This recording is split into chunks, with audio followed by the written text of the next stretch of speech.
Good evening, everyone, and thank you for being here. Just to reiterate what Ms. Williams said, we would ask that you hold applause or any reactions until after our forum is over tonight. I would also ask that while photography and videography is allowed inside the chambers tonight, that you would silence your phones so that we don't hear the dinging and the pinging during any of the forum discussions. I would like to thank Leadership Germantown Association, Alumni Association, for inviting me to participate in this forum. I do take my role as moderator of this forum very seriously tonight. As Natalie pointed out in her opening remarks, the questions are an amalgamation of questions that were given to me from residents of Germantown via a blind email process. That blind email process was the Leadership Germantown Alumni Association published the email address. They furnished me with the email address. I then closed the email address with my own secure password.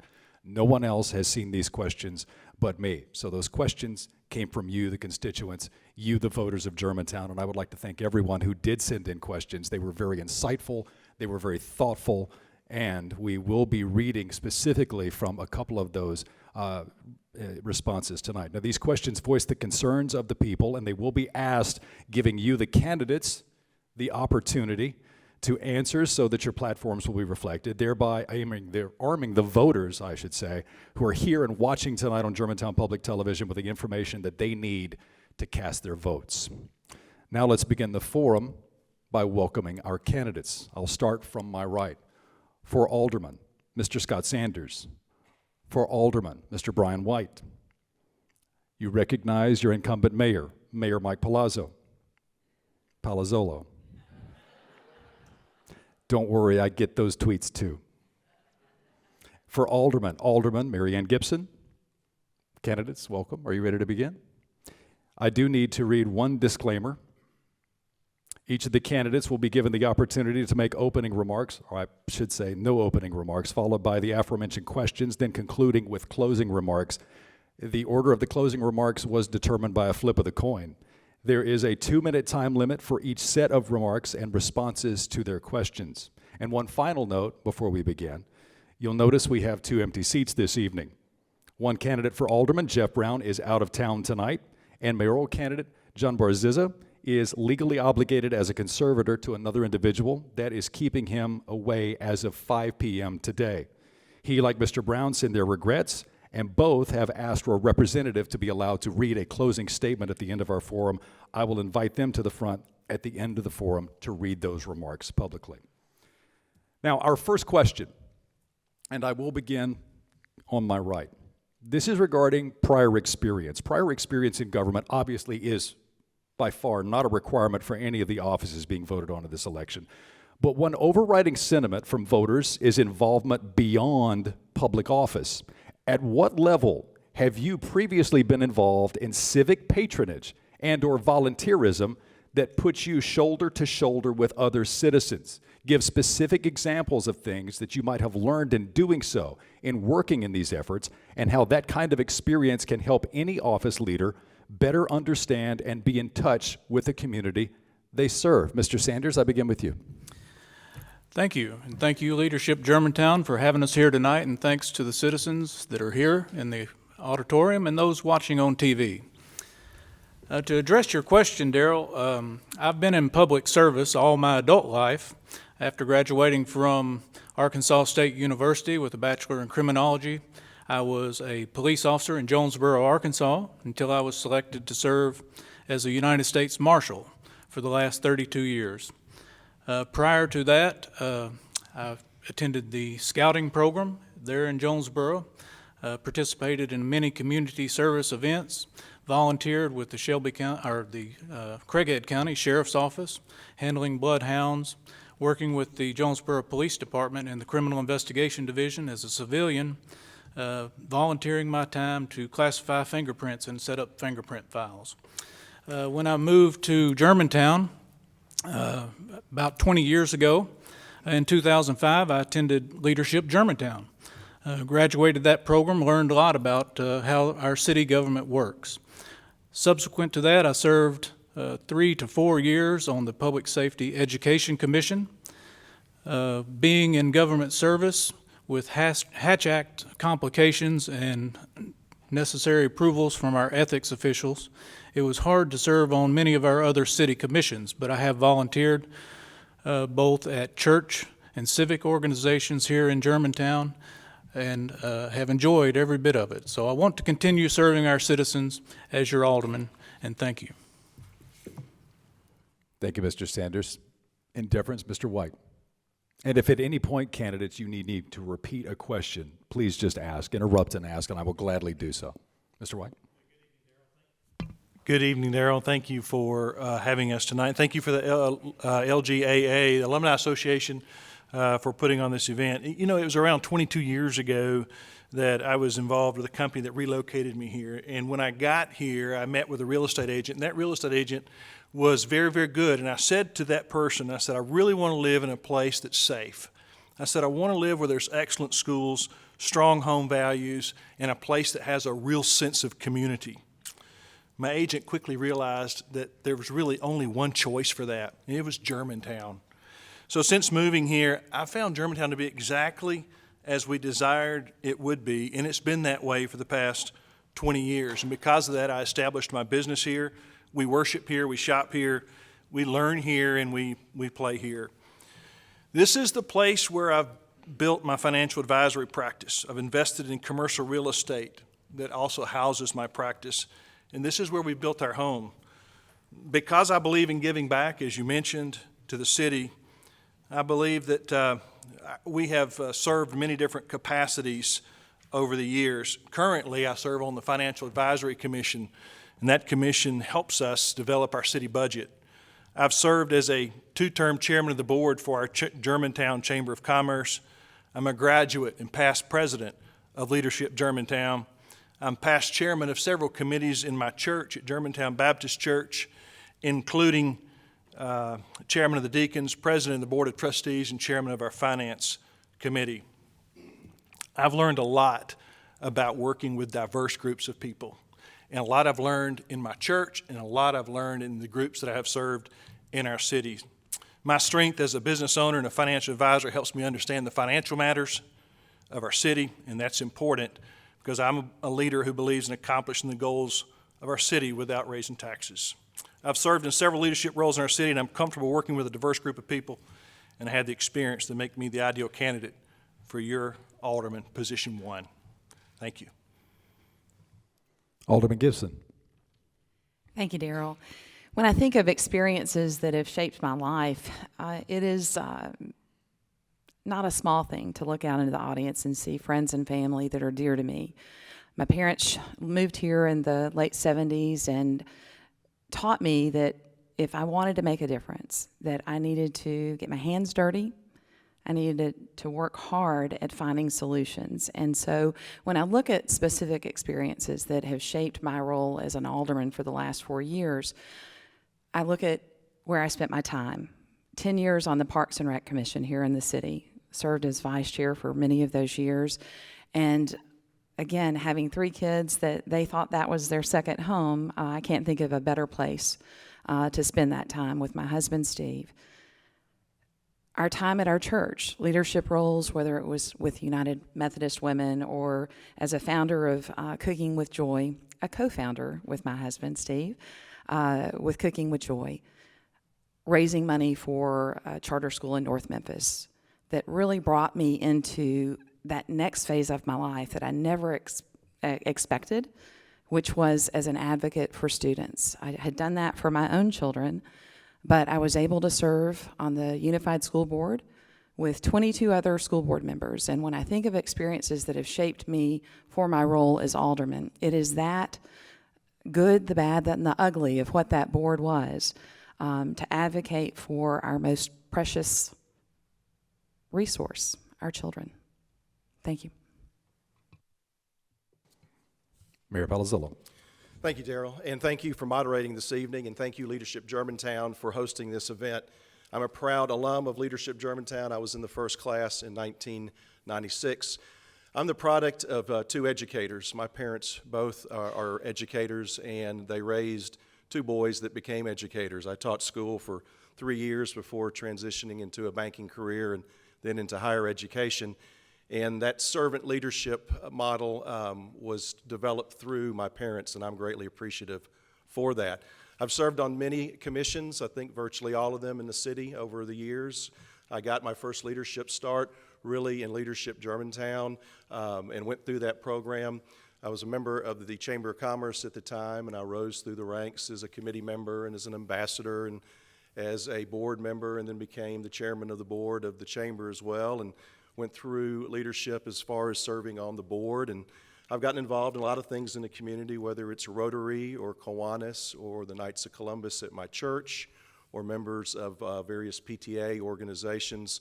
One of the things that really inspired me to lead many years ago, I was one of those rare dads that got involved in the PTSO at that time at Riverdale, and our principal gave me a job and a responsibility, and I chaired some committees, and I learned a lot about working with people, especially educators and parents, and it kind of inspired me to take a step forward. In 2002, I ran for office, and I've been in office for right at 14 years. I've led in the best of times in Germantown, which is currently. I've led during the Great Recession, which was not a lot of fun in our city. We had to lay people off. We had to do a lot of austere things, and it really taught me about listening to our community. So experience out there in the community, I've done a lot of that over the years, and I hope to continue as your mayor. Thank you. Thank you, candidates. Now to question 2.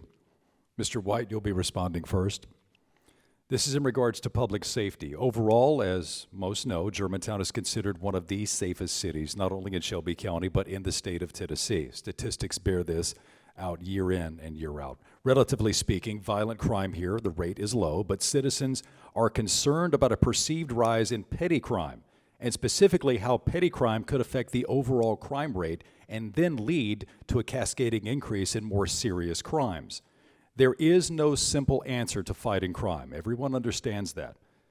But if you would, give specific ideas of how to curb all crime in the city and give assurances that your ideas are not only financially plausible, but also implementable within your term. Thank you. Public safety is the number one issue for every city, in my opinion, and here's why. If our families don't feel safe in a city, then they're not going to buy a house in a city. If a citizen doesn't feel safe going to their mailbox, they're not going to shop in this city. The safety of our city is the catalyst that everything else revolves around. So safety has got to be our top priority. I was encouraged when I saw recently a new police department that was added in our business district, because we have a lot of shopping going on in the Saddle Creek area. And that to me was a good indication that we're getting in front of the issue of safety, and we need to do that. I'm not sure of how petty theft moves into greater theft in a city. As your alderman, I would give careful attention to that, and I would make sure that petty theft doesn't become something that's overwhelming in our city, as safety is the utmost importance. Thank you. Mr. Palazzolo. Well, I tell you, in the last 14 years that I've been in a role of leadership here in the city, we've added 2 new police districts, and I plan to add an additional police district in my second term in office. By comparison, your city mothers and fathers decided long ago that public safety was our number one priority. In 1990, we had 33,000 people, 44 commissioned police officers covering 4 districts. In 2018, we have 40,123 people, about a 16% increase in population. But now we have 7 police districts, 103 officers. So you can see we make an investment in public safety. I also believe that our police chief and our department does a great job of community policing. They're in the neighborhoods consistently. They train our HOA leadership to make sure that we take care of our properties, install proper lighting, alarms, make sure you check your packages, don't leave things in your car. We've done a great job. Last year, crime in our city was down 3.7%, and we do a great job of making sure that we keep a handle on crime in Germantown. It will never leave our community. We're close to one of the more crime-ridden cities in the South, and so we always have to be vigilant.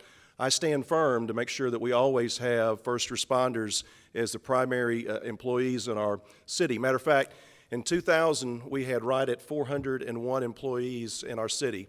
Today, we have 406. During that approximately 18-year time frame, we've actually added 40 first responders, and yet we've kept our employee count very, very flat in our city. So hopefully you know that we invest in public safety. I've invested in public safety, and I will continue to invest in public safety. Thank you.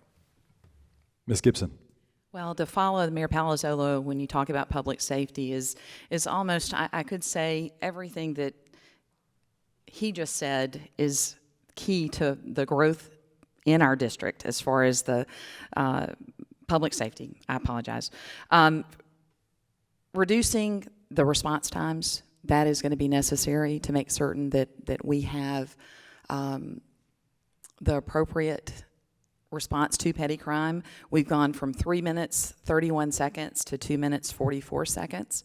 In neighborhood preservation, as far as bringing neighborhoods together, talking about things that make sense. When we talk about petty crime, we're talking about doors being opened that should not be opened. I've been shocked about how many folks that will leave their cars unlocked in the driveway. So making sure that people are aware, making sure that they know that that is not what we need to do to keep our things safe as well as our neighbors safe.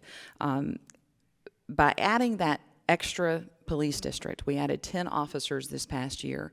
We'll be adding a new one. I know that that's one of the goals of my next 4 years as well as the administration's. It allows us to look at public safety in a way that makes those circles of protection smaller. It allows us to, again, be more aware in those neighborhoods. Mr. Sanders. Thank you. Being a public safety officer all my adult life, that's an issue that's near and dear to my heart. We have some of the best police officers around. They do a great job. As your alderman, I will ensure that we continue to fund our public safety officers, our police and fire. I believe they need the tools and equipment to do their job, to keep us safe, and Class A training. Germantown's economy is driven by public safety and our schools. So it's very important because that attracts people to live here, it attracts businesses to come here, employees and employers alike. Any given day, we probably have 10 officers on a shift. We're 20 square miles. That's really good coverage. I believe we need to look at community-oriented policing, increase our awareness of neighborhood watch. Cop stops are a great way to get the neighbors or the people that live in certain neighborhoods to know the officers that patrol your area. The more eyes we have on the scenes, the better. So community involvement is necessary. The statistic they quote about being one of the safest communities in the Mid-South comes from the Part 1 crimes that are reported to the FBI Uniform Crime Report. So that's violent crimes and that's property crimes. But we're talking, you ask about petty crimes. As they start to increase in communities, as you increase our population and the density that we're going to have, you're going to see those increase some. It's just a given fact. So a community working together, working with our police officers, giving them the tools they need, is going to ensure that we continue to be one of the safest places to live and raise our families. In regards to education, Germantown has long been a place that parents move to for the quality of the education provided to their children. Many voters, though, feel that after decades of leading the way, Germantown schools are not keeping up at the pace that will allow them to stay near the top of the educational heap in the state and in the Mid-South. Germantown currently spends more than $800 less per pupil than the state average. What do you candidates propose moving forward to ensure that the quality of education in your city improves according to the times and according to the desires of your constituents? Ms. Gibson, I'll begin with you. Thank you. Of course, I don't serve on the municipal school board. I serve as an alderman, and I am part of that funding body that our charge is to make certain that our students and our teachers, administration, have the resources that they need. So when we look at that, that comparison, $8,200 versus $9,300, which is the state average. When we look at that, for what our city does, we have to compare apples to apples as opposed to apples to zucchini. What we do in our city is that we make certain that we provide more than what is mandated by the state. We provide in this past budget 3 times more than what is mandated by the state to make certain that, again, we're able to address all those needs that they have. As far as keeping up with what needs to happen, I can say that our school district in the 5 years of existence is exceptional. It is in its infancy, and it is excellence every day. They are working toward that, certainly not resting on any laurels, and it is a district that we can be proud of for 3 consecutive years at our high school, ACT scores the top in the state, hitting the matrices as far as math, language, science. We are working towards something special. And I think that with the creation of the Health Science Academy, as well as what we already have with Leadership Academy and the Honors Academy there at the high school, we're well on our way. Mr. Sanders. Thank you. As an alderman, you are part of the funding body that funds our municipal school district. The school board actually runs the schools and decides how that money is spent. I would look forward to working closely with our school board as your alderman. I would like to see regular meetings between the two bodies to understand better what the school board believes they need. What kind of funding do they anticipate in the next 5 years, 10 years, to continue to ensure that our schools are some of the best schools in this area. We inherited some schools that had deferred maintenance. I would like to see that we fully fund our schools to finally take care of that deferred maintenance and take care of the overcrowding that we see. I know we're building a new school. We also added an addition at Riverdale, but those expansions bring debt service. So there are some issues as far as funding goes. We need to closely look at those. I believe we need to adequately pay our educators. Make sure they have good salaries and benefits so we can attract the best and brightest educators. I want to look at our safety in our schools, some innovative ways we can make them safer so our children don't have to worry about their safety in light of what's been going on around the country, and they can focus on learning. So I look forward to working closely with that body, but I would not pretend to come on stage and direct them on how to run the schools or develop their policies, but I would actually encourage strong meetings, regular meetings, and a good dialogue so both bodies can really understand what is needed. Mr. Palazzolo. Well, since we opened our district 4.5 years ago, the city of Germantown has invested in excess of $53 million in local public education. You know, there's a lot to be said about per pupil investment, and in some districts in East Tennessee, they do invest more per pupil, but we outshine them in actual results. We have the highest ACT score of any public high school in the state, and 4 out of our 5 schools were reward schools for this year or for the last fiscal year.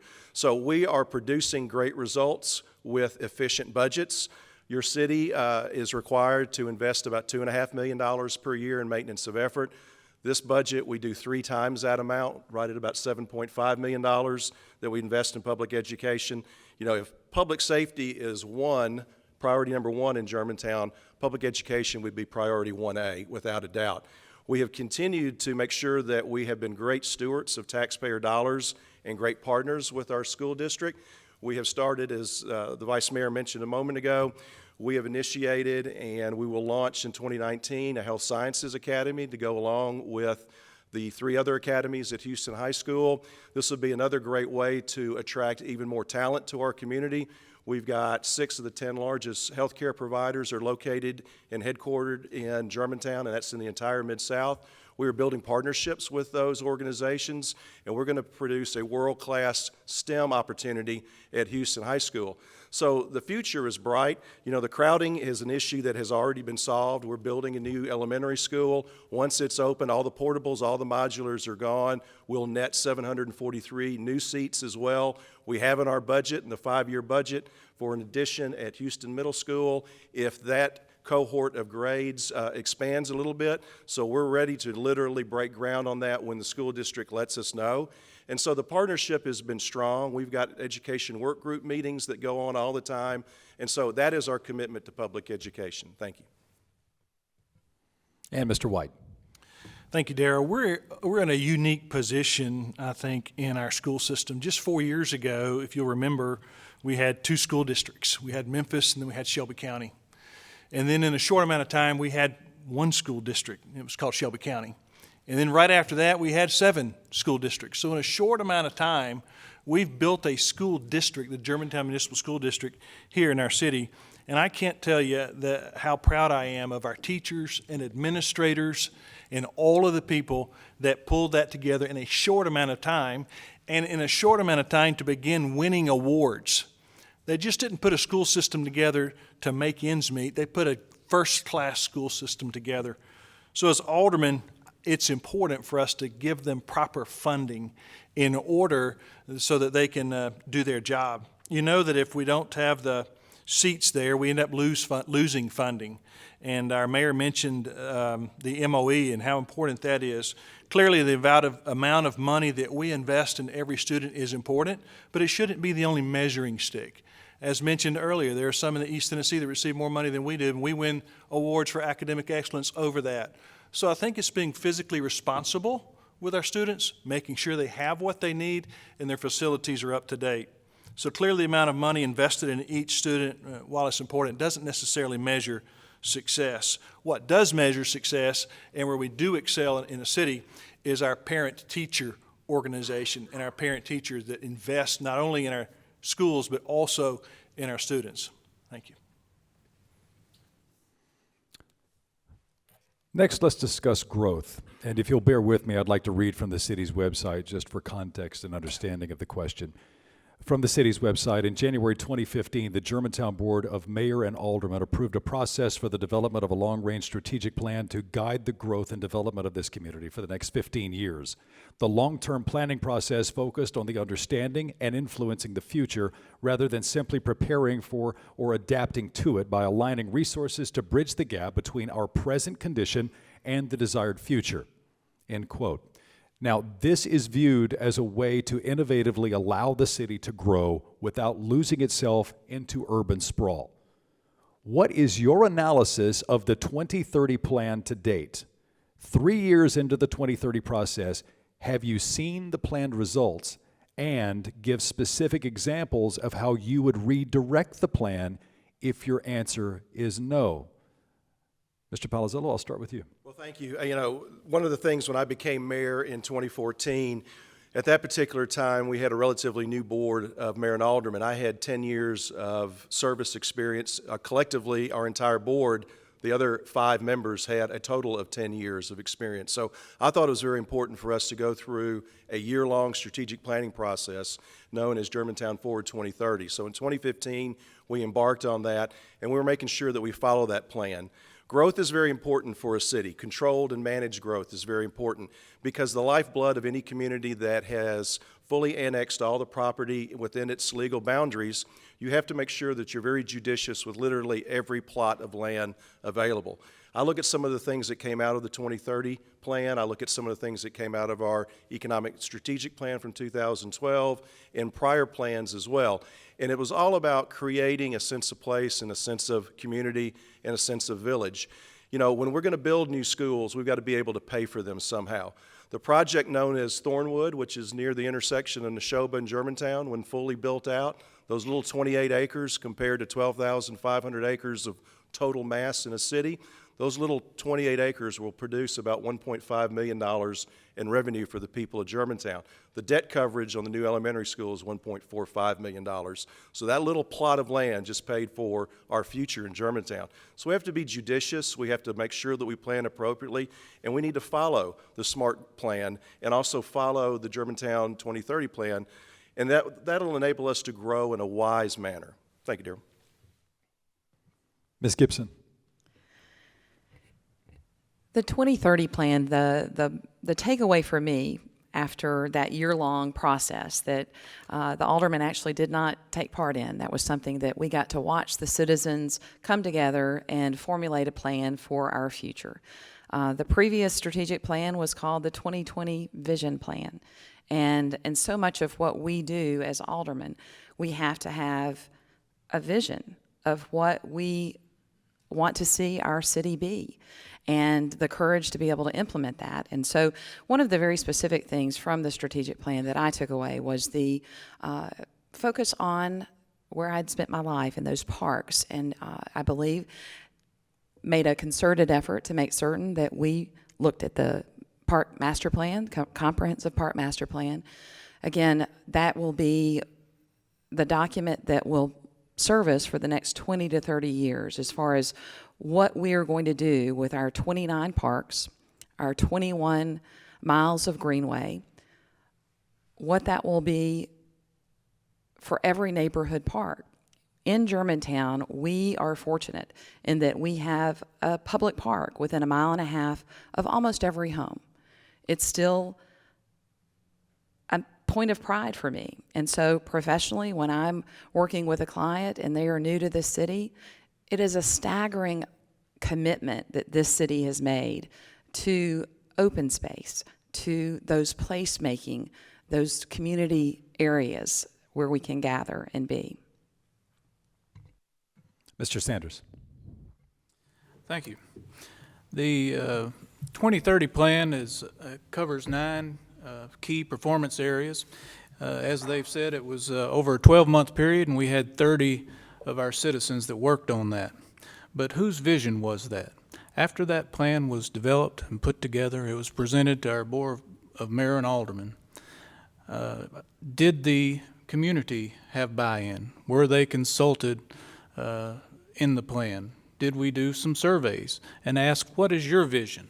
What is your vision for development and land use in Germantown? The thing about the plan, on the city's website, any citizen can go to the plan and look at it. They rate, are they reaching their goals? Green, yellow, red. Currently, I looked on there just today, there's 2 areas that show a yellow area, and it is some areas that I've talked to citizens in the community as I've knocked doors and passing out my literature that they're concerned about. One is economic development and how our city's being developed. My vision for development of Germantown isn't my vision. It would be what your vision is. They worry about the central business district. The plan calls for central business district to have streetscapes, complete streets, down Exeter Road and the like. Some of the citizens tell me they aren't for spending money in these ways. So the plan's still young, but I think it's time we could maybe review the plan. Let's tweak the plan. Let's look to the citizens and ask for some additional input and decide, do we want to keep the plan we have or make some modifications? It's great to have key performance areas and to have strategic goals and reach towards those and look at how we're spending our money. I do agree with that. But it's just, I think maybe we should look at it another time or two and decide, do we want to tweak some of the areas, change some of the strategic goals, and continue to move forward as we have. Mr. White. Darryl, I'm so grateful for the men and women who appeared where we are today 20 plus years ago, who crafted such a unique vision of Germantown that we enjoy today. We enjoy an Apple store, and we enjoy a shopping area, and we enjoy so many amenities here, and we take advantage of those every day. And if it wasn't for their vision, if it wasn't for what was crafted before us, we'd have a different city today. but boy, aren't we glad they had that vision for us. And I say that because the 2030 plan is very similar to that. The 2030 plan was crafted by citizens, for our city. And that vision is what will propel us forward. I'm so grateful that those citizens gave up their time to ensure that we would have a vision and work collaboratively with each other going forward. Vision is important. Our central business district is vital to our community, and I'm grateful for that. Does every plan work according to specifications? No, you can't see into the future. There are going to be some areas we need to tweak and we need to work. And I'm glad that we can do that, because those citizens would come back and we could work and tweak those things that are maybe not in the green, that are on the yellow, or maybe they're about to be in the green. So I'm excited about the 2030 plan. I think it casts a great vision for our future, and it's where we need to be moving. Thank you. My next question is a follow-up to that, and something that each of you alluded to in your response to the previous question. Flexibility in government is vital in the year 2018. That does not mean that that gives a candidate or an elected official the ability to, quote-unquote, welch on their campaign promises. But I would ask, how flexible would you be in office to possibly right a wrong or even move in another direction? And I'll go back in reverse order. Mr. White, I'll start with you. How flexible would you be in government to change a plan that you have stood staunchly behind? Well, being a business owner for 20 plus years, one thing I understand is just because you begin a process, it doesn't mean that it's going to end the way you begin it. When you run a business, you know that things happen. You know the economy changes. You know that clients change. And there are a myriad of things that happen when you own your own practice or you're running your own business. And it's no different in a city. There are things that our citizens set aside that we would want to take a second look at, and I think that's important. Your question revolves around flexibility of an individual. I think it goes one step further than that. It is not only flexibility, but would an alderman be willing to work with different points of view? And I think that's critical.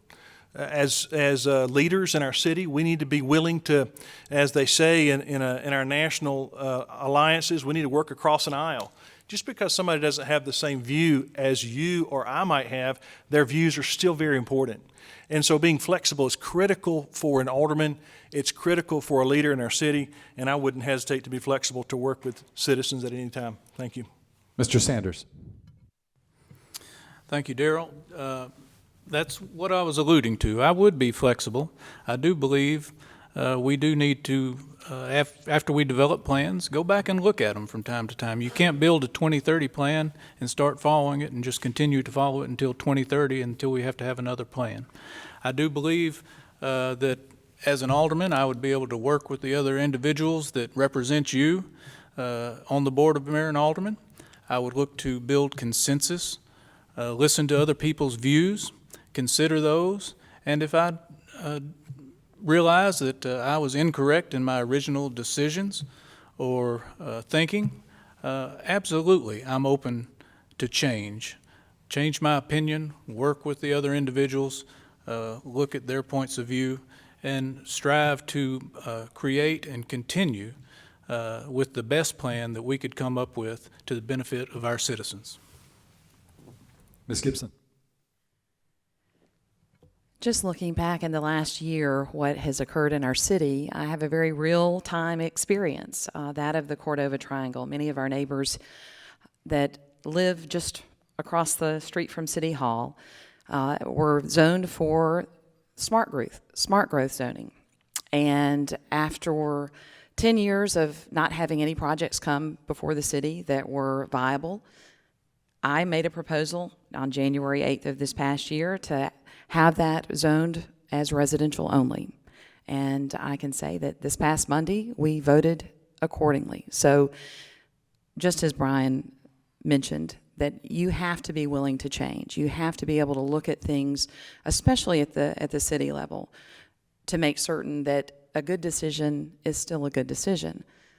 I do, however, want to say this. As far as corporate governance, our model here in Germantown is not that we make a decision, rubber stamp it, and move on ad infinitum. What we do is we have a process whether it's at the Planning Commission stage, Design Review stage, Board of Zoning Appeals. We have time for those projects that come before us to be fully vetted. And so I'm very proud of the way that our city looks at things. It's incumbent on any elected official to always be able to listen to a constituent. One of the Cordova Triangle residents over in Neshoba North apologized for being so passionate. And I told him at the time, you never have to apologize for being passionate about something as important as your home. It's your most important and personal investment that you have. So as an elected official, I'll continue to make sure that I'm listening and acting upon those informed decisions. Mr. Palazzolo. Thank you. Flexibility is at the heart of all good governing, and I think in Germantown that's been the case for 30-plus years. It didn't start with my administration. Certainly Mayor Goldsworthy, Mayor Salvaggio were able to really be able to communicate well with residents and neighbors, and I think that has been one of the hallmarks of our community. We're a collection of neighborhoods. We're a collection of homeowners associations. We work together. Some of the best processes in our city have been citizen-driven, have been citizen-oriented, and have started at the neighborhood level. We govern not in a vacuum. We are citizen servants here. We're all part-time, and we have to have great feedback from our residents and our constituents. I will elaborate a little bit more on our long-term strategic planning. By example, the City of Memphis is embarking on their first long-time strategic plan in 40 years. The last one they had was in 1981. Again, by comparison, Germantown had a plan in 95.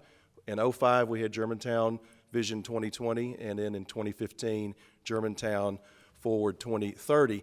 And so we always are tweaking the plan. The plan is not a document that just sits there. It's not, we don't ever just settle for the status quo in Germantown. We're constantly having citizen input. Those documents that were produced in Vision 2020 and Germantown Forward 2030, close to 1,000 residents out of 40,000 touched that document in some way, shape, or form by attending meetings, being on steering committees, task force, going to charrettes, town hall meetings. It was very inclusive. And one of the things I think the Vice Mayor mentioned, actually the elected people didn't touch that document until they ratified it. So it was hands-off, let the citizens drive it, and it was a great document. Yes, it can be tweaked, and it needs to be tweaked at times. Thank you. Time now for everyone's favorite subject, taxes. One of Germantown's greatest challenges is revenue growth. The city is landlocked and unable to expand its borders. There are those for and those against further taxation of the existing population. I would like to read from one email respondent directly to properly lend context to this question, if you would allow me. My husband and I are approaching retirement. Our concern is being older, on a fixed income, and afraid our property taxes will tax us out of Germantown. End quote. I did not receive any responses asking for their taxes to be raised, out of fairness.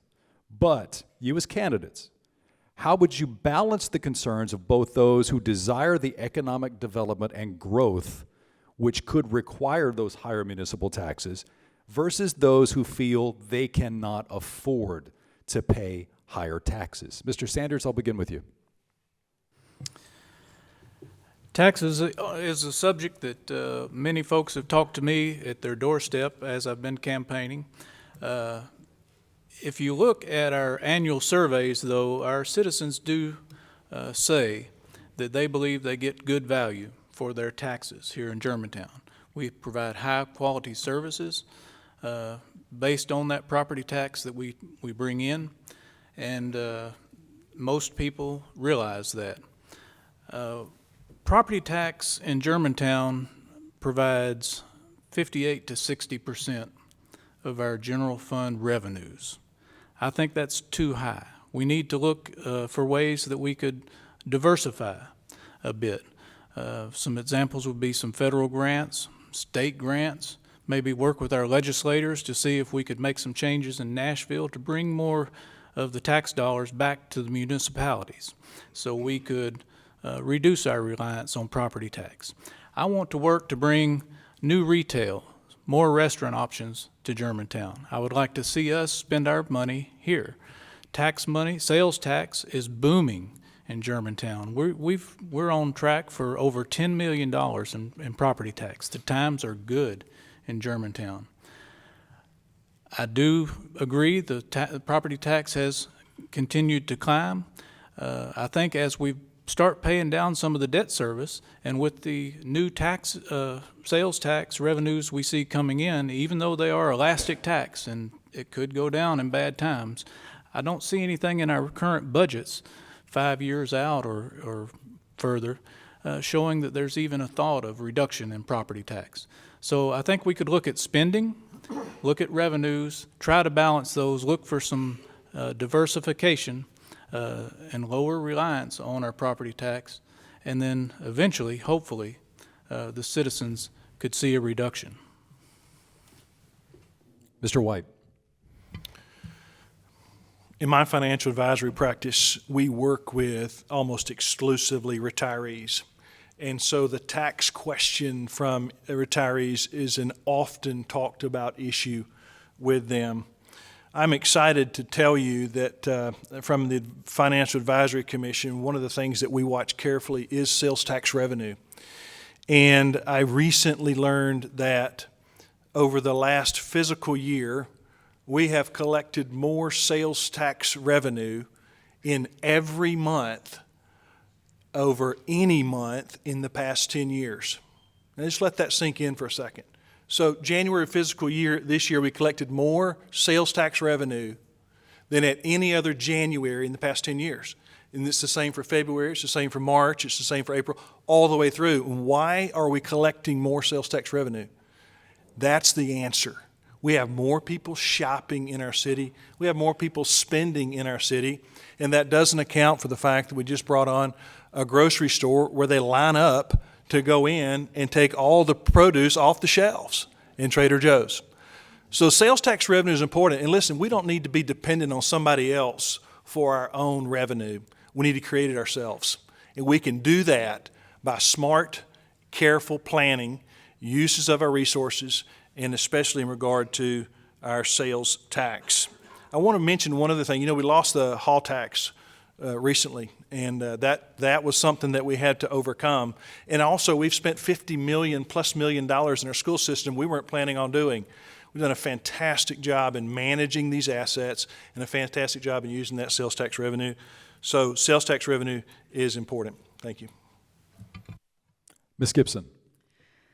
No one likes taxes. What I can say, though, is in the last 4 years, my perspective on taxes has changed because I see the value of what we in Germantown receive for what we put forth with our property tax.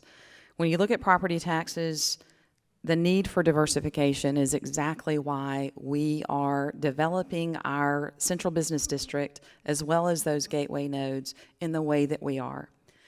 To have a tract of land, 28 acres at Thornwood, that would have generated, or at least it generated when I grew up here in the 70s, 80s, $30,000 for agricultural vacant land. Then if you were with the rezoning of just single-family residential, $100,000 in property taxes.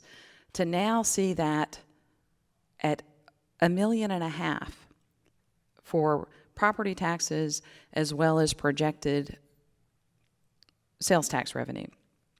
That's critical to the success of how we move forward to make certain that those that are on a fixed income are able to stay here and age in place, to live here as long as they want to be here. As far as the fiscal management of this city, I am a fiscal conservative. I believe in that. It is what draws me to, when it comes time for budget season, to get that document and to really dig deep in it. But what I will say is that when you think of the value that we receive, that we're able to, with, again, not knowing 5 minutes before we were getting a brand new school district, for us to be able to put in $53 million worth of investment into our children, that says something about our city's government. Thank you. Mr. Palazzolo. Thank you. Each time I run for office, I start in February and visit neighborhoods and go door to door, and I've got a set questions that I usually ask, and one of them is pretty blunt and straightforward. I ask our residents, do you feel like you're getting value for your tax dollars? And very, very few and rare occasions do anyone say that they do not. So the value proposition's alive and well in Germantown. I think we provide premium services for the tax dollars. My good friend, the mayor of Collierville, Stan Joyner, just raised taxes 23 cents in the town of Collierville. I lowered taxes this year by 2 cents. Yes, a small amount, but we lowered taxes this year as well. And to Mr. Sanders' point, about 8 or so years ago, and this was a charge led by Alderman Yonda, we really took a look at economic development in our city. We were relying on property tax for our operating budget, about 66 to 68% of our budget. Now it's about 55%. And the big difference has been 8 or so years ago, we had production of about $5.5 million in sales tax revenue. Now we're at $10.5 million. We've almost doubled sales tax revenue. When we go visit the Trader Joe's manager, Noah, who's the manager there, they rung up 17,000 cash register hits in the first week of operation. Grocery tourism's alive and well in Germantown, without a doubt. Shopping and dining locally is important. Those dollars stay here. We've got 6 of the 10 largest healthcare providers in the Mid-South are in our city. When 100,000 people go to West Clinic and 100,000 people go to Campbell Clinic, and at any point in time there are 2,000 people on the campus of Methodist Le Bon or Germantown, those people are spending money in our city. They are helping us have less reliance on property taxes. That's your rooftop, that's my rooftop. That's what we're pledged to do, and we're going to keep taxes as flat as possible and get the most value out of it. Thank you. A follow-up to that question, and given the balancing act that you all have spoken of, Ms. Gibson brought up the fact that there are 29 parks in Germantown alone. There's a lot of green space. There's a desire among the population that Germantown, for lack of a better word, somewhat remain what it is and escape the trap of economic growth and huge economic development. How do you balance the desire for that sort of economic growth, specifically industry drivers that could come to town, that would see Germantown as a desirable place to put jobs, whether they be in the realm of dozens or possibly hundreds of jobs, versus that development, or the not lack of development, but versus that desire of keeping Germantown what it is and it not losing its identity. Mr. Palazzolo, I'll start with you. Well, thank you. I like to say small town feel, big town amenities. I think that's what we have in Germantown. Our neighborhoods are safe, they're serene, they're quiet, they're peaceful. We have thriving business districts. We have 5 commercial districts that are very vibrant. They're very safe. Our long-term studies and our plans show that Germantown at full build-out will be probably somewhere around 45 to 46,000 residents. We're at 40,000 right now. We cannot grow much more. It's just not feasibly possible. So utilizing our land is very, very important, making sure that we strike the harmony and the balance in our community, that we know that, eventually you might say to yourself, hey, let's go downtown for a great meal. Well, downtown's going to mean downtown Germantown, not downtown Memphis or other areas. And so, having those quiet, serene, peaceful neighborhoods, that's what we're about as a city, but also having a thriving, vibrant, very safe and walkable business districts is also very important. When we build our Grove next to GPAC next year and Thornwood is complete, you've got a residential component at Thornwood, you've got all kinds of shopping and dining, the restaurants are coming, you've got an outdoor amphitheater, you've got 38-acre municipal square with parks and an athletic club and a library, and it's just a great place, a great central business district. And we don't have a town square like Collierville, and we never will, and so we have to really make sure we take advantage of some of those pockets that we have and make them livable.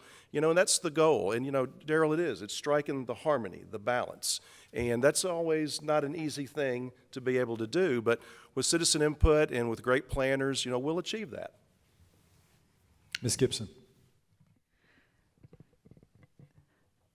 Keeping an eye to the future while still remembering what our heritage is here, what our past is. I was fortunate to be able to see that evolution that happened during the last growth spurt for our city. The early 80s was a time when It was a growth period. And so to be able to see what happened in those following years, we look different than we did 40 years ago. That is no doubt.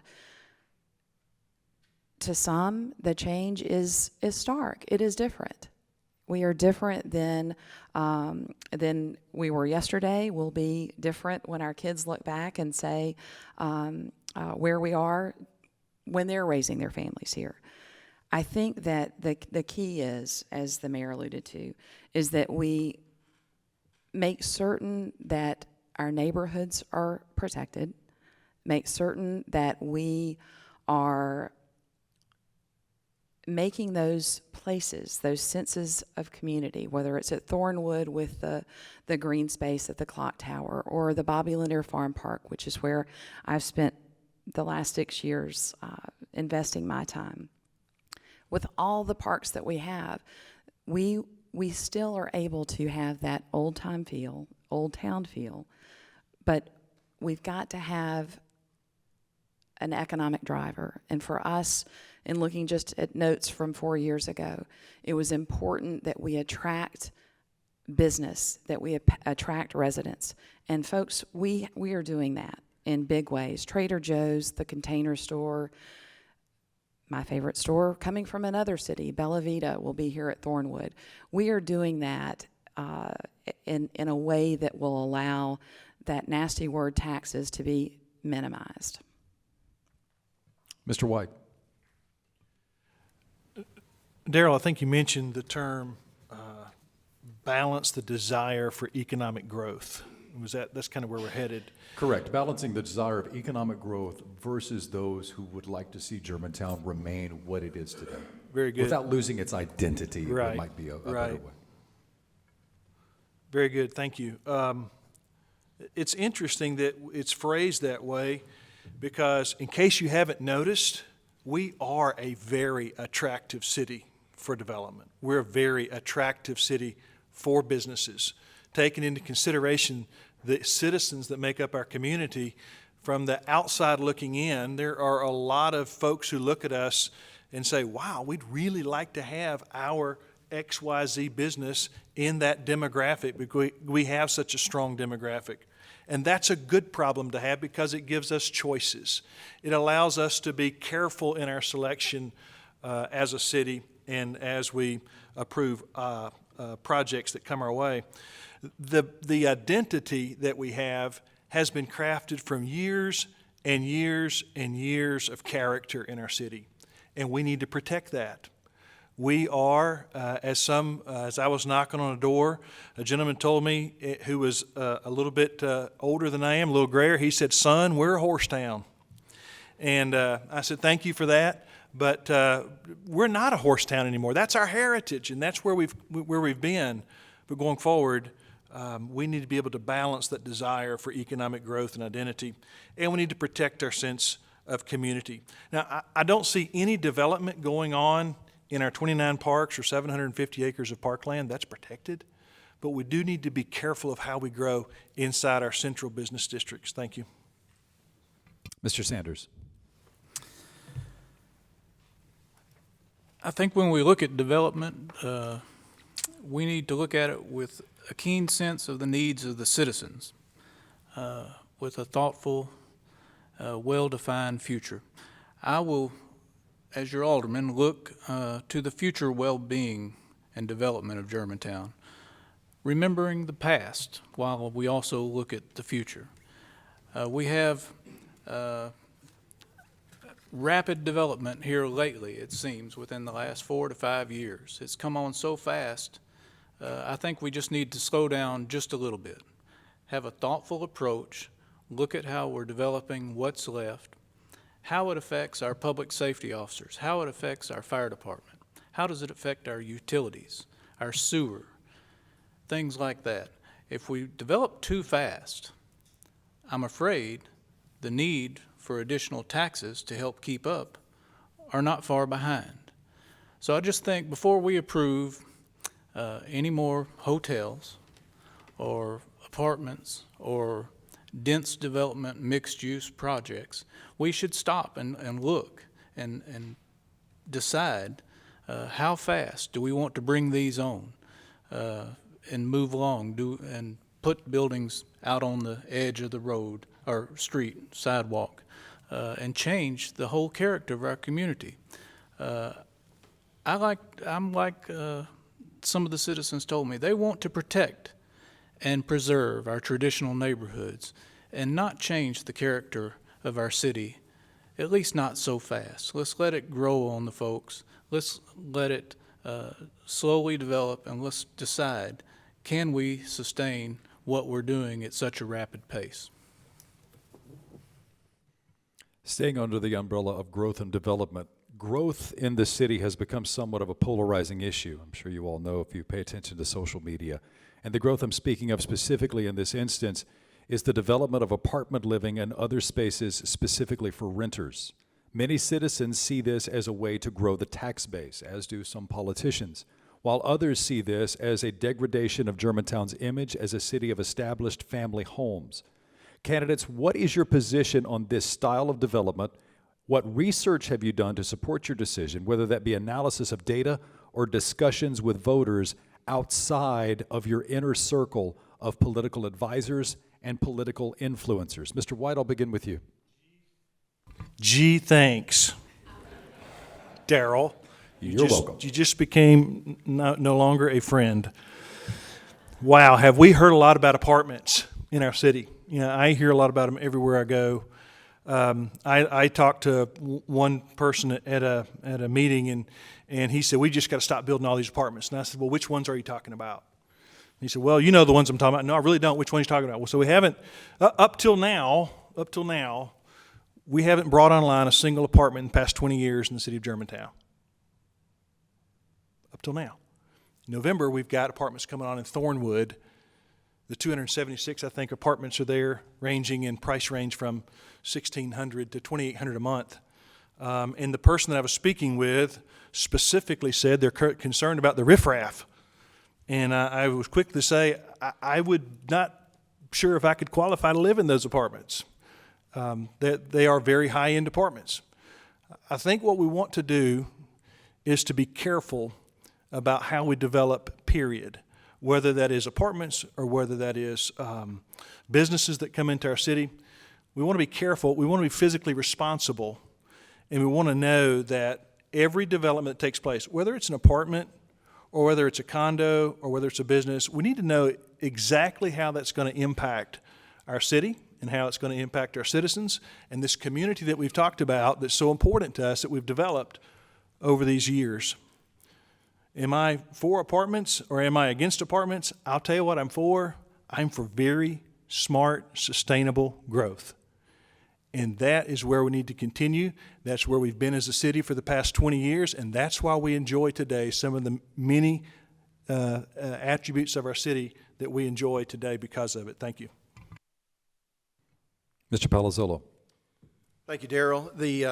Last fall, my office and in my office, the Office of Community and Economic Development and the city administrator are kind of the economic drivers for this city. And so last fall, I was inundated with requests from local developers and out-of-state developers to bring all kinds of new development within our community, namely multifamily, mainly apartments. At that pace, our city could not handle such rapid growth, bar none. We could not handle it. And as a leader, and I hope as your leader, you're proud of me that I brought forth an apartment moratorium so that we could, as Mr. White has said, so we can study the impact of what any type of growth would be in our community. We are working very, very fast and furious on trying to figure out what's the right number of all levels of housing in our city.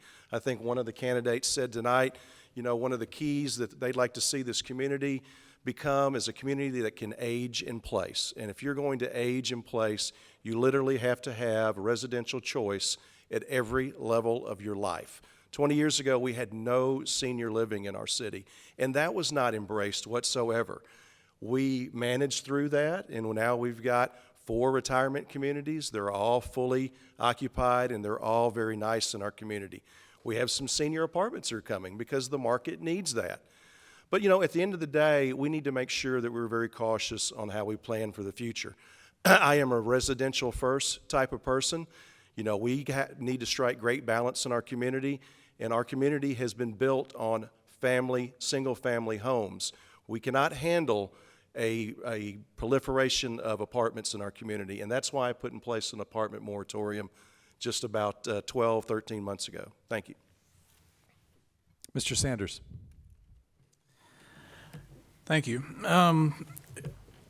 The moratorium is in place, so apartments are currently off the table, and there are none that I know of in the pipeline.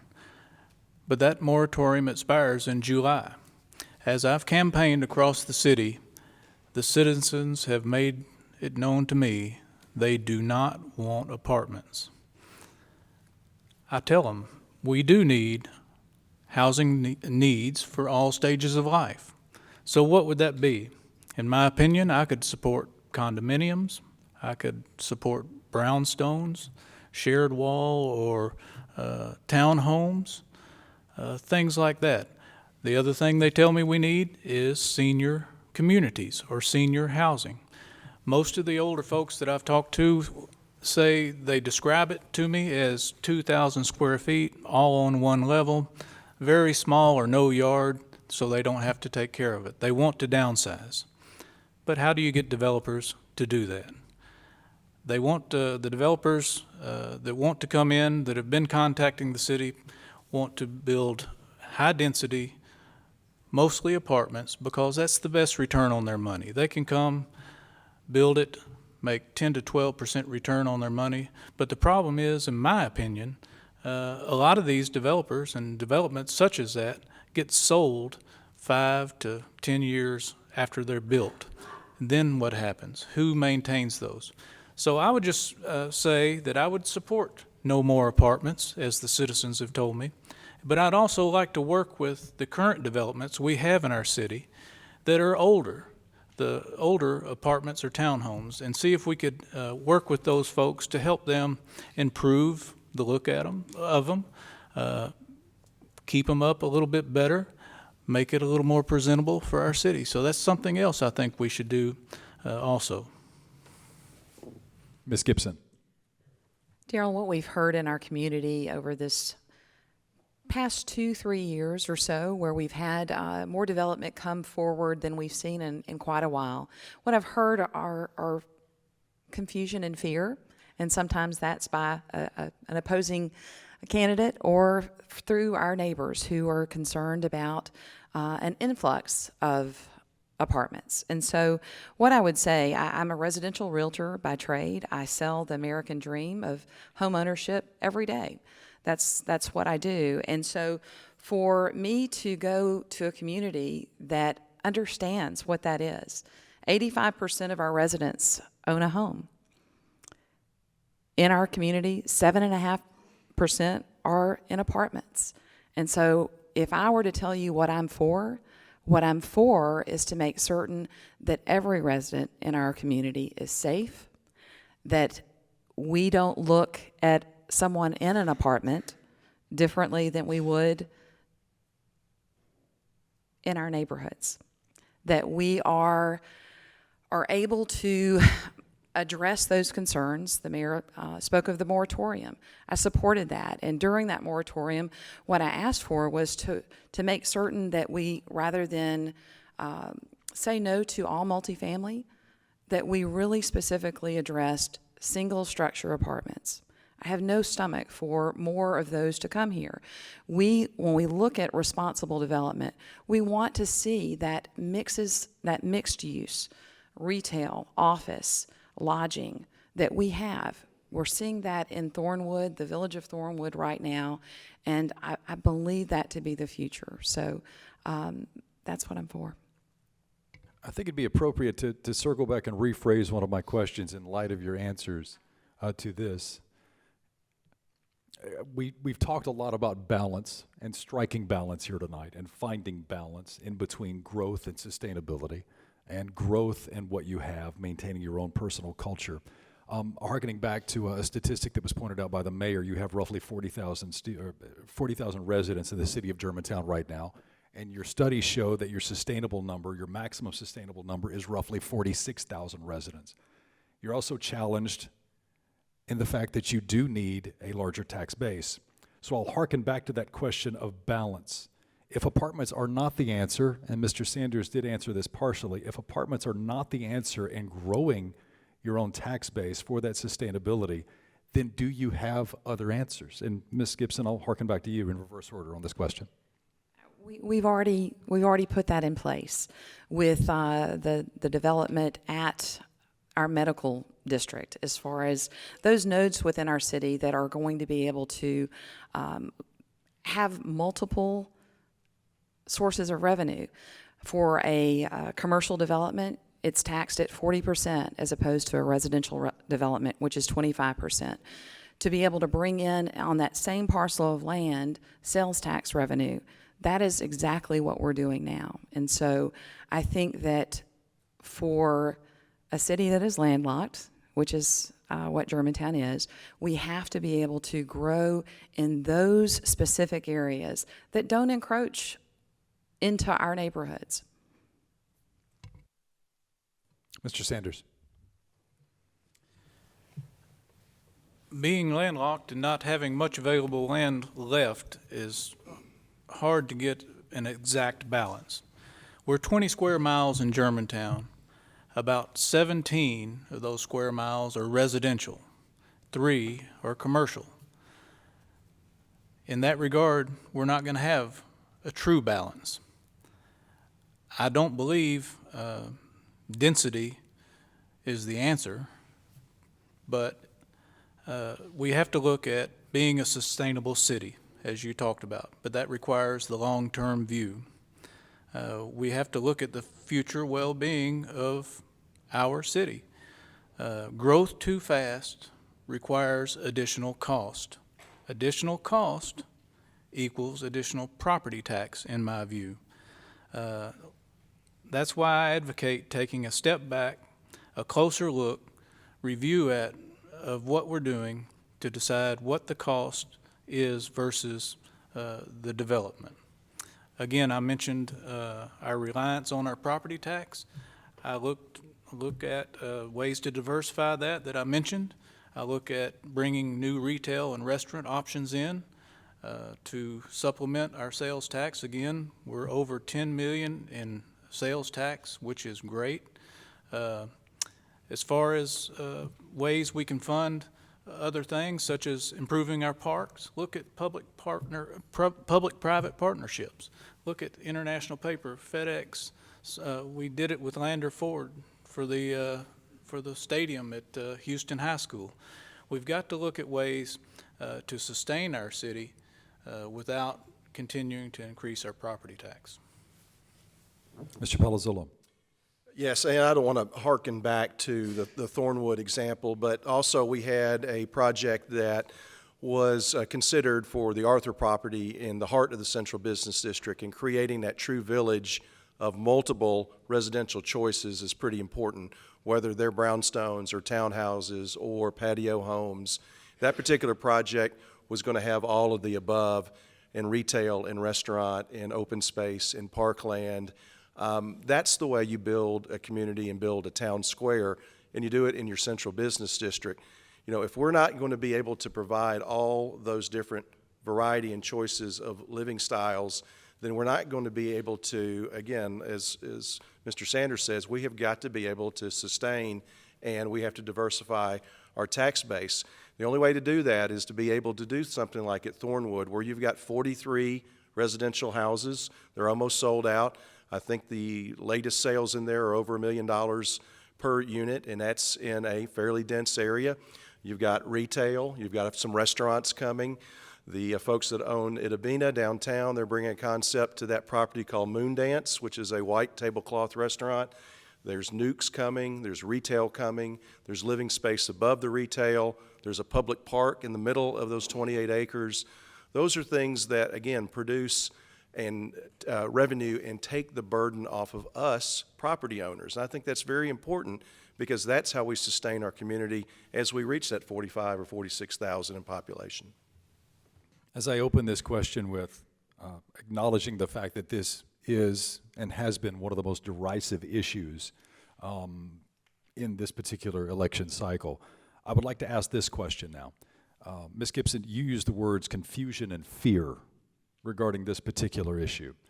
Outside or broadening the scope, not focusing only on the particular issue of apartments or even inside the sphere of growth and development, talk about the role social media has played in your current campaign, the role that you believe social media should have in any campaign cycle, and the role social media should have in the governance of a particular city. How would you use social media, and how caustic, in your opinion, has social media been? Mr. Sanders, I'll start with you. Well, communication's the key to anything and everything. I do use social media in my campaign. I have a campaign manager that I've hired. She manages our social media. I have input in what goes on those platforms. We work together to put our information out to the citizens. You have to use every available means: newspaper, radio, TV, if you can afford to do that. But social media, over the years, has become a key player in some political arenas. Our last presidential election, look at that. Wow, who would have thought that the president would win, and especially with the way social media was used. But with any media, with any news report or anything you read, you have to consider what's said, by whom, in what context, and for what reasons. And then do your own research. You have to look to other sources, make a comparison, and decide if what you're reading is true or not true. I try to run my campaign so far has been a clean campaign. I haven't been accusatory of my opponent. Do not believe. And I just believe it's a necessary way to campaign in the current environments we're in. As the generations come behind me and us, social media is how they do communicate with each other. So it's a necessary evil. Mr. White. So you passed me on the last question, but I won't hold that against you. Did I pass you on the I didn't last get to follow up. question? No, that's okay. I did not know that. I'm just I violated my own It's parliamentary time for a little levity at 7:20. That's okay. That explains my timing right now. Yeah, I know, right? So don't start that time just yet. So you mentioned confusion and fear. Mr. Sanders and I did have a conversation before this campaign started, and he has been true to his word, as I have been true to mine. We've not had a coarse word with each other, and we've laughed and cut up and seen each other in restaurants and places like that. So I commend him for that, and I've done the same. I will tell you that, in my opinion, we need to probably take a time out from social media. My son, who was in a class at Birmingham Southern, said that they had to take a week, and they called it social media detox. And it was a way to get away from it, and it was a way to put it down. For some reason or another, when some folks get the keyboard in their hand, they get what's called keyboard courage. And they begin to type things that they normally wouldn't do if they were sitting across from the individual. And so what I would propose is that all of our commissions are open to the public. They can come at any time. They can come to the Financial Advisory Commission. They can come to the Public Safety Commission. They can come to the Planning. They're all open to the public. And so exercise your right to go to those meetings and hear what's being said inside, and that will give you a clearer picture of what may be going on in our city. There has been some confusion and some fear, and I regret that. It's difficult to manage. Some things are hurtful. Some things are untrue. And so it might be a good time, in my opinion, to take a social media detox and let that rest for a little bit. Thank you. Okay, Mr. White, my apologies for skipping you on the last question. Purely not intentional, I promise you. Mr. Palazzolo. Well, thank you. You know, in the words of the venerable former President George H.W. Bush, it'd be great if we could move to a kinder and gentler social media and a kinder and gentler Facebook.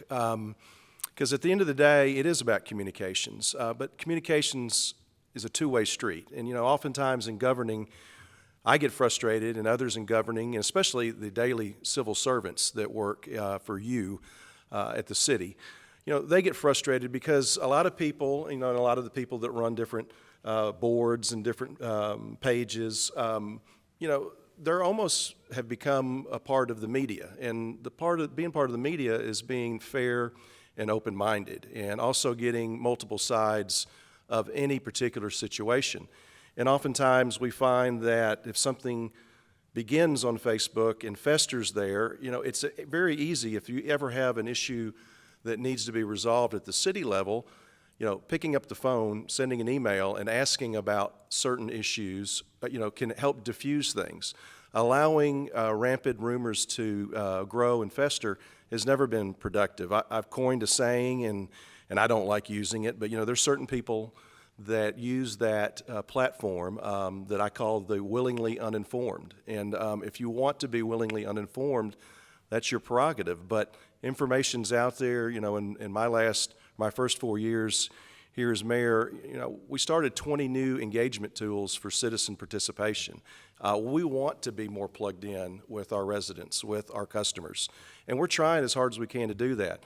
At times, social media is a great platform for putting out information about events, but having social dialogue, it hasn't seemed to be working very well.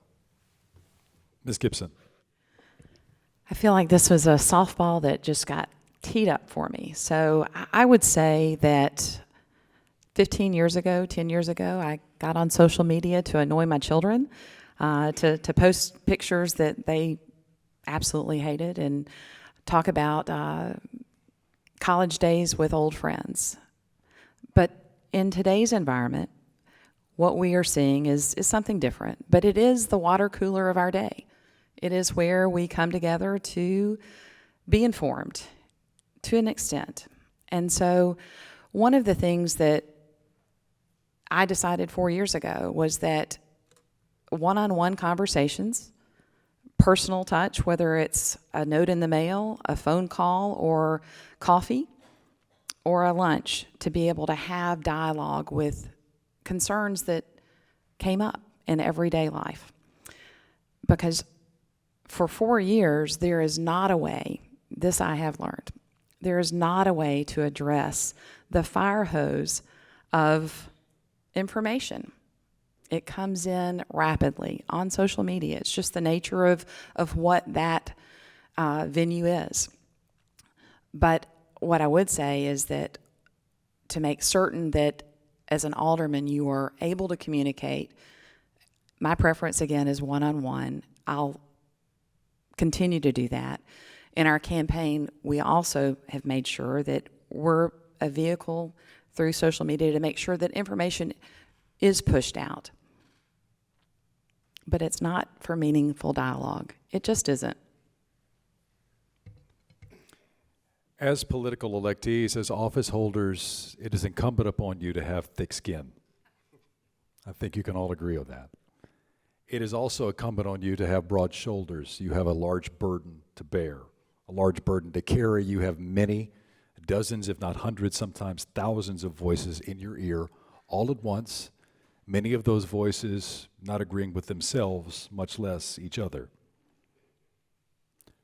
Now I flip the question around.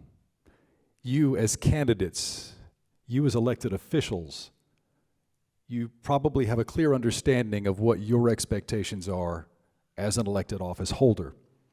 What are your expectations of your constituency? Mr. White, I'll begin with you. That's a great question. Thank you for that.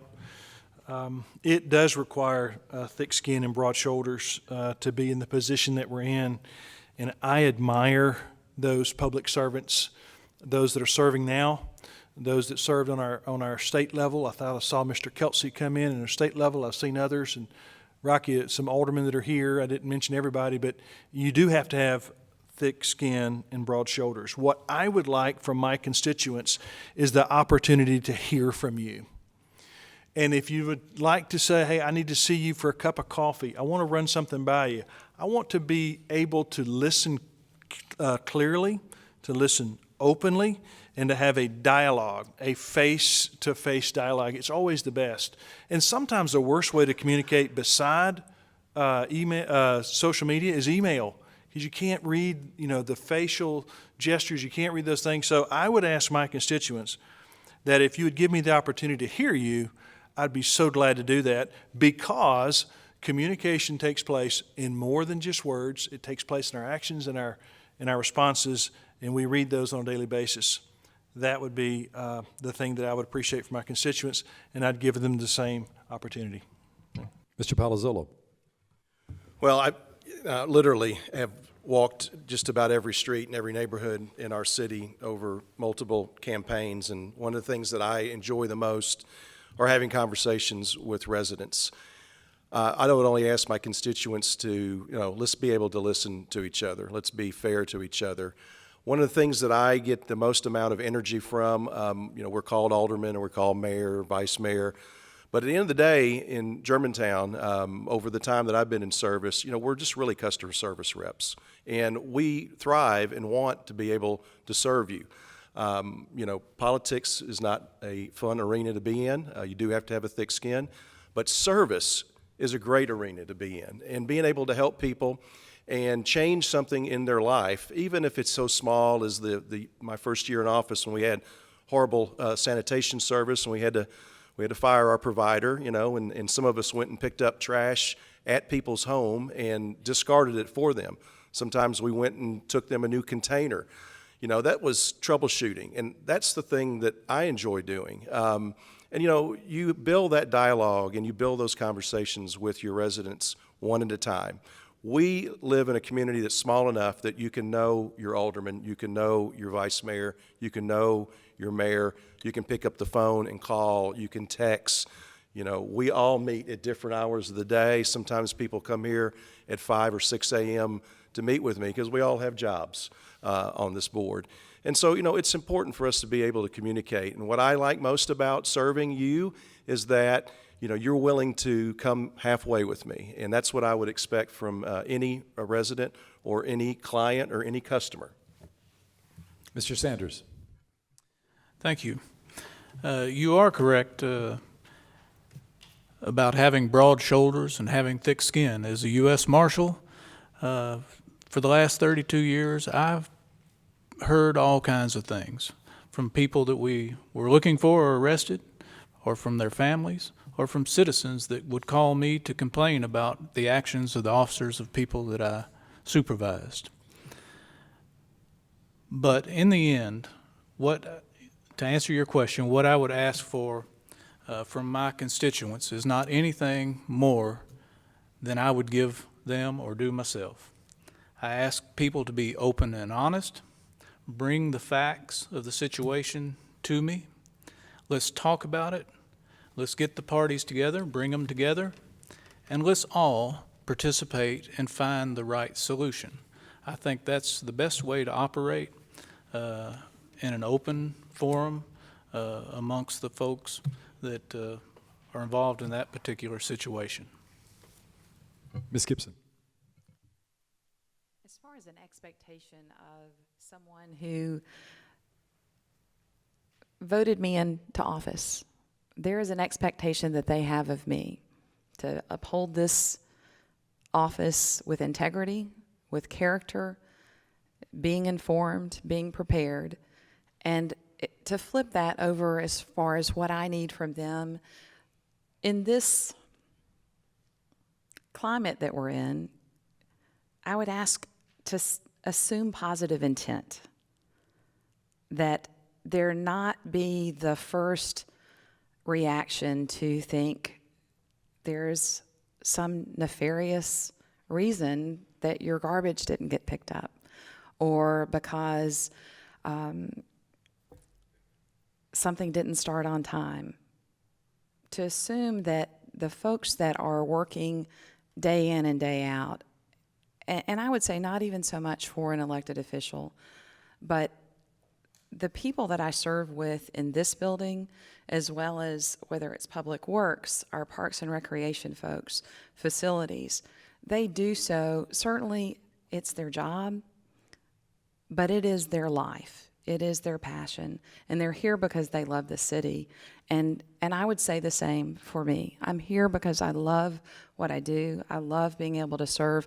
Whether the first phone call that I ever got as an alderman was from someone that I go to church with who was having trouble with a barking dog, and I thought that is very appropriate, because it was that constant bark for him.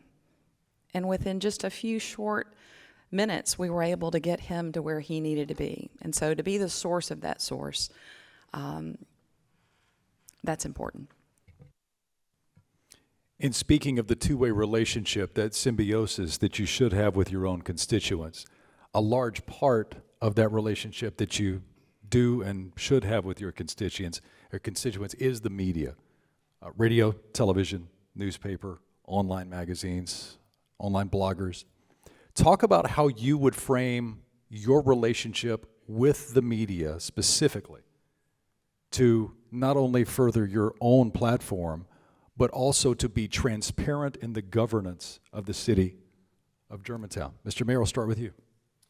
Well, we love the media, Daryl, without a doubt. Thank you for joining us.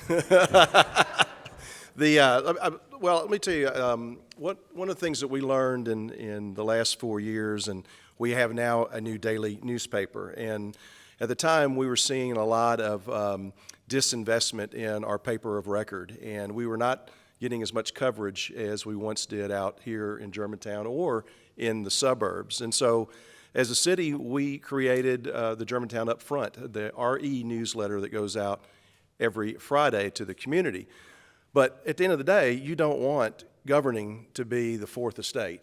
The media is a very important role in any civilized society. They are part of the checks and balance that keeps us in governing straight. But with that said, we need to get information out there, and sometimes the media is a great partner, and other times they're busy doing other things, and they can't cover everything. And so, I'm pretty proud that we came up with 20 or so new engagement tools for our residents to be able to be plugged in to our community. Media is important, but you need information as quick as you can get. We've got things like the Germantown app that we're about to roll out. We're beta testing right now. You want to be able to communicate quickly with us and be able to get information back and get things resolved and problems fixed. And so that's one of the things that we like to do in governing. The media is a great partner, and we do embrace you, Daryl. It's nice to be loved. Mr. Sanders. As I mentioned before, communication is key to everything. I would encourage the media to work closely with the city, each alderman to develop a relationship with our local reporters, encourage them to talk with the community or get our information out to the community of what Germantown is doing for them, what great things we have going on, what's on the horizon, and solicit input from the citizens even. I do believe all forms of media are necessary. I don't believe you can rely on any one form. So I would just encourage the aldermen, myself included, and the city as a whole to embrace every avenue of communication. Mr. White. Well, as I stated earlier, I was a friend until you asked me about apartments, but now that changed. No, actually, we need to have a relationship with the media because you guys sometimes run on very short deadlines and you need some information very quickly. We need to respond to that so that we in that two-way relationship because we understand you have short deadlines. I think it's also important to work closely in any kind of announcements or anything that's going on in our city. We need to have availability for you. I do want to mention on the Germantown up front how important that has been for our citizens. We've had such good feedback from that because it's an easy way for them to get on every week and get information, what's going on in our city, and gives them the ability to be in the know of what's happening in our city, and that's very important. Availability is important. getting and being proactive in relationships with the media, also extremely important. Thank you. And Ms. Gibson. As far as the process of what that relationship looks like, whether it's a reporter standing outside of a Board of Mayor and Aldermen meeting, or whether it's a phone call from the Commercial Appeal or our new online newspaper, the Daily Memphian, it's incumbent upon us to make ourselves available.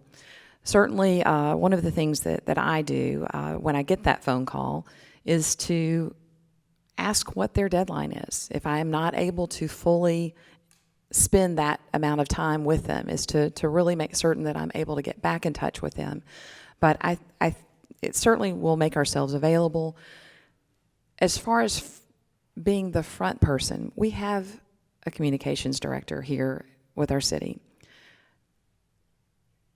If there are things that come from City Hall, we're going to make certain that we have that relationship with the media outlets at all levels. Now we look toward the future. Germantown is inextricably linked to the city of Memphis. It has been said that as Memphis does, so do the cities and towns which surround it. I'd like to read one question as I received it specifically from one voter. Diversity brings culture to the community. What do you plan to do to encourage diversity in race, thought, and culture in Germantown? And I will add the caveat of moving forward after the year 2018. Mr. Gibson, or Ms. Gibson, I would like to start with you. Thank you. One of the things that was important to me when I came here in 2014 as an alderman was to look at our commissions, and it was important for me to see diversity in thought, diversity in experience, diversity in all of those things that make up a diverse community. It provides a culture of inclusion. And so what I've done and what I will continue to do is to make certain that our citizen commissions look differently, that we are able to have that as an important criteria for putting that forward. And I've done that, not only on the Education Commission, but neighborhood preservation as well. Mr. White. Diversity is extremely important in any community. I was just thinking about our own neighborhood. It's starting to look like the League of Nations. We've got about every ethnic group that I can think of in my own community, in the neighborhood in which I live in, as I'm knocking on doors and meeting different people. I think Ms. Gibson, Alderman Gibson, mentioned our commissions and how important they are to have people on those commissions that do exemplify diversity in all areas, from education levels to ethnicity to success to different abilities that they bring to those commissions, and that's very important. I think we've done a very good job of that. Can we do better? As our city expands and as we receive more people into our city, my guess is they're going to be more diverse than we are today, and that'll be a good thing for us. Thanks. Mr. Sanders. Thank you. I do agree. Germantown has become much more diverse and also inclusive with the citizens we have and also the businesses that we have. I agree, commissions are the easiest thing that we could do as aldermen to diversify and get various opinions and representation on our city boards. But I'd also look to the city to look at our employment, how our employment practices are. I'm not saying that they're not correct, but if there's ways we can attract minorities or other races to come and apply and work in our wonderful city, and we could give them that opportunity, I think that would be great. Development, I would like to see if we could work with our Chamber of Commerce, maybe our Economic Development Commission, and see can we attract minority-owned businesses out here, and look at our contracting processes and make sure we're being inclusive. I'm not saying that we're not, but make sure we're being inclusive in our minority contractors or service providers that come in. I'm not privy to all that information currently, but I would certainly be open to looking at those avenues as a way to diversify and be more inclusive in Germantown. And Mr. Palazzolo. Well, we cannot be an island in our own here in this region. We need to make sure that we embrace this region, and we have great relations with the city of Memphis and their leadership and Shelby County as well. One of the things that I think brings a great amount of diversity and also just a different thought and a different pattern of life is having great quality of life in Germantown. I look at the little experiment that we had, the food truck and music festival at GPAC that then launched our Grove project. Whenever we're able to welcome people to our city for great events and great things that create a family and create great environment of being together, that attracts people, and it kind of helps us let our guard down as a community that, we are very open to others. And so, I think it relies on quality of life. Public safety has always been very important. People come to a community for that. But if we want people to live in our community, we need to be open, we need to be embraceful, and we need to make sure that we include just about everyone that we possibly can. Ladies and gentlemen, that concludes our question segment for tonight's forum. Thank you for entertaining my questions. Thank you for entertaining all of the follow-up questions as well. We now go to our closing statements. I would like to begin with Alderman position 1, and after the flip of the coin, Mr. Sanders, you do have the right and the courtesy of the first position. Thank you. I've enjoyed being here tonight, and I want to thank you for listening. My wife Brenda and I moved to Germantown about 20 years ago because Germantown had great police and fire protection, great schools, neighborhoods with mature trees, wonderful people to be your neighbors that you got to know, stand out on the driveway after work and talk with each other while the kids played, or grilling out in the backyard. But over the years, things like that, I think, have slowly begun to slip away. I think it needs to be preserved. My campaign for alderman has been a grassroots campaign focused on you, the citizens of Germantown. I want to represent you at City Hall and be your voice. As I've knocked on doors of this city and you have spoken to me, I've listened and I share your concerns. I want to take your vision to City Hall to make sure we are headed in the right direction. I do believe I'm the change we need. I will be the voice you deserve. I'm asking for your support and your vote on November 6th. Thank you. Mr. White. First, I want to thank you for taking the time to come out and listen to us tonight. It's very impressive to see so many people here. By communicating like this, you become well-informed voters, and that's what we hope. Friends, I believe we're in a unique position in our city with an unprecedented opportunity ahead of us. We have to be careful to keep up with the demand of rising costs by properly funding a new school system. We have to be careful to maintain our roads, the 211 miles that we have. We also need to maintain our infrastructure. We've got to keep our community safe. With that said, we have to be careful also to maintain the charm and the heritage our city has enjoyed over many years. In order to accomplish that, we need a person with extraordinary vision and with experience in leading people groups. We need a candidate capable of uniting a community to move forward with one voice.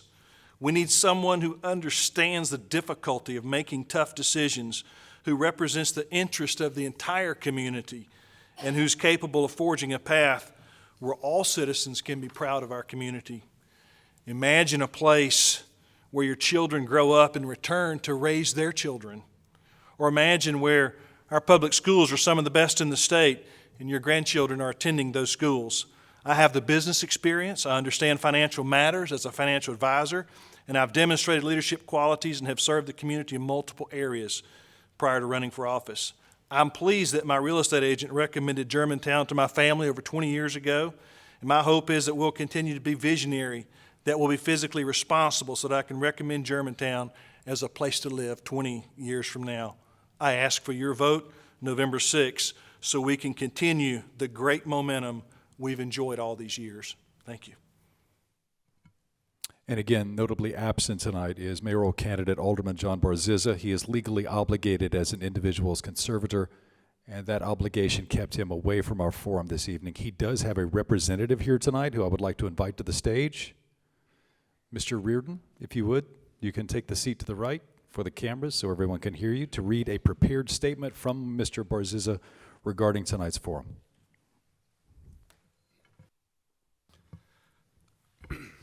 Thank you very much. I'm not the public speaker. I'm also not the politician. But what I am, I've known John Barziza for over 25 years. I moved to Germantown, Tennessee in 1978, and I've lived here off and on as I went to college, moved away a couple of times for business. My family moved back about 10 years ago. We have 3 girls in the Germantown schools. I'm supporting candidate Barziza, Alderman Barziza, for mayor because, first of all, he has 43 years in business. He wanted to run for office before state law prohibited him from doing that because he was in the wine distributor business. He's for the looking for overcrowding in schools. There's a rumor out there that he's talking about cutting funding for the first responders. That is categorically false. So let's just get that straight. He supports all the first responders here. He's not against apartments. He's just slow the growth down. We don't like the smart growth. We're talking about how we have little land left here. Well, what's the big rush? If we have so much little left, let's just slow it down and let's look at it. You know, he's against raising taxes. Taxes have been raised 44%. That's just a fact over the past, I think it's 6 years. I just ask for you vote for Alderman Barziza for mayor. Mayor Palazzolo? Thank you. I appreciate it, Darrell, and thank you for being here this evening. I am somewhat disappointed that all the participants could not be here this evening so that you could hear truly from their voice. You know, my message is simple. It's your vision. It's your voice. I'd like to take that and lead for you. You know, we came up with a Germantown Forward 2030 plan. We will always augment that. It is our roadmap. It's our game plan, and I will bring that forward and keep it going forward. You know, again, my message is simple. I want to keep taxes low. I want to provide great premium services for you and your family.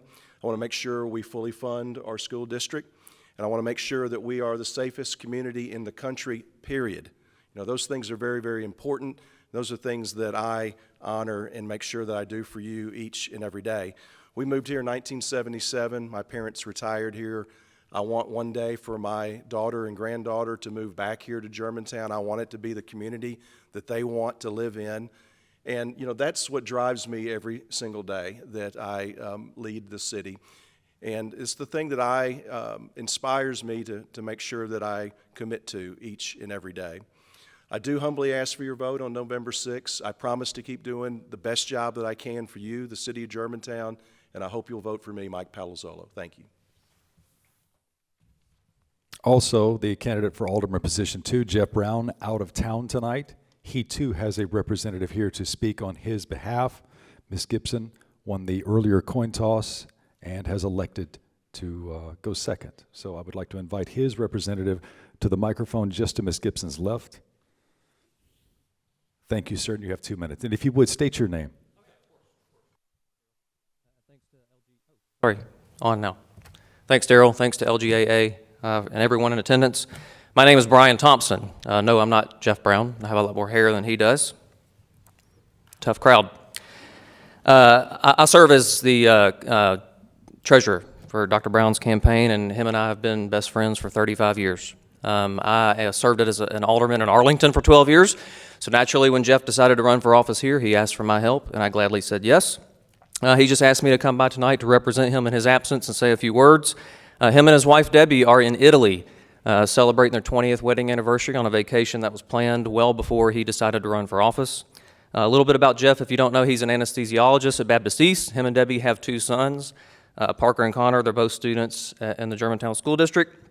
Jeff grew up in the Raleigh-Bartlett area and received his bachelor's degree at CBU. His medical school and residency took him and Debbie to several places, but when it came time to move back to the area, they only wanted to come to one place, Germantown. So Jeff's goal as your alderman is to Keep Germantown great.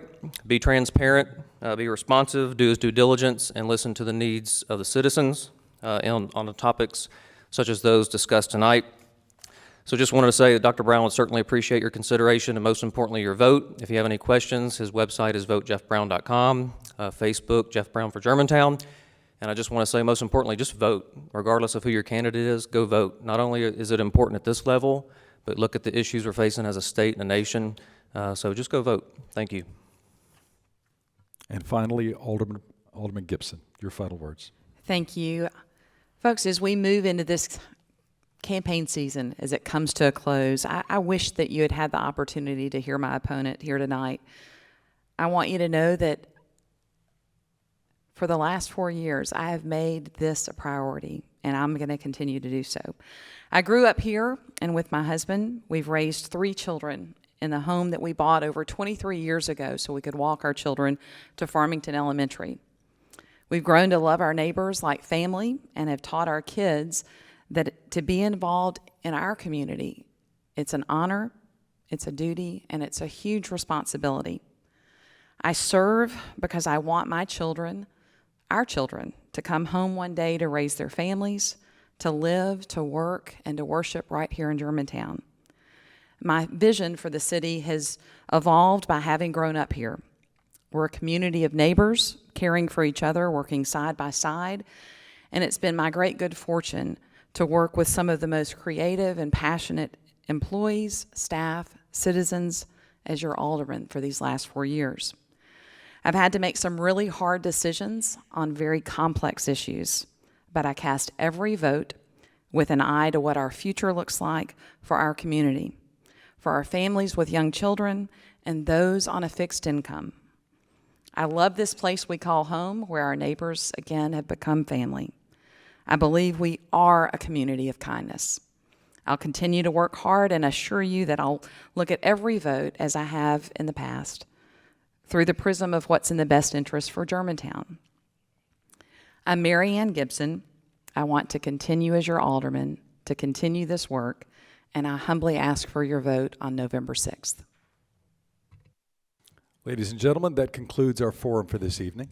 I would like to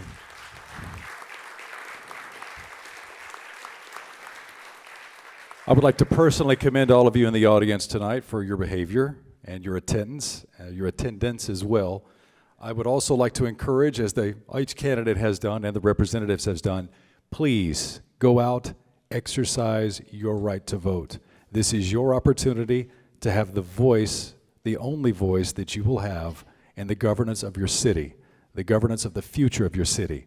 Early voting starts in 3 weeks. The general election again is on November 6th, starting at 7 a.m. You have until 7 p.m. The line at Trader Joe's is not that long. So again, on behalf of myself and on behalf of the crew that put this fine forum together, I would like to say thank you again to Leadership Germantown Alumni Association for all of your efforts. And again, thank you to each candidate, Mr. Sanders, Mr. White, Mr. Barziz's representative, Mayor Palazzolo, Ms. Gibson, Mr. Brown's representative. Thank you. I think the only person that it's harder to take a mic away from than a politician might be a press person. No, Daryl, we do thank you again, and if you all will just indulge me, I would like to thank the audiovisual crew, my committee, my volunteers. This was excellent because of their hard work, so if you would just indulge me in just a quick round of applause of thanks for those folks. Very nice job. Very nice job. And just one more parting word. Daryl, on behalf of Leadership Germantown Alumni Association, as a thank you gift to you, we would like to make a $100 donation to JDRF in your name. Thank you very much. Thank you. That means more than you know, Natalie. Thank you. If you're not familiar with JDRF, it used to be called the Juvenile Diabetes Research Foundation. We now simply go by JDRF. Quick spiel here. Simply because more and more type 1 diabetics are being diagnosed after the age of 23 years old, thereby no longer juveniles. So that means very, very much. The work that the JDRF does, 83 cents of every dollar goes directly to research to find a cure for that disease. That means more to me than you know, as a type 1 diabetic and as a board member. So thank you, Natalie. Ladies and gentlemen, you're free to go.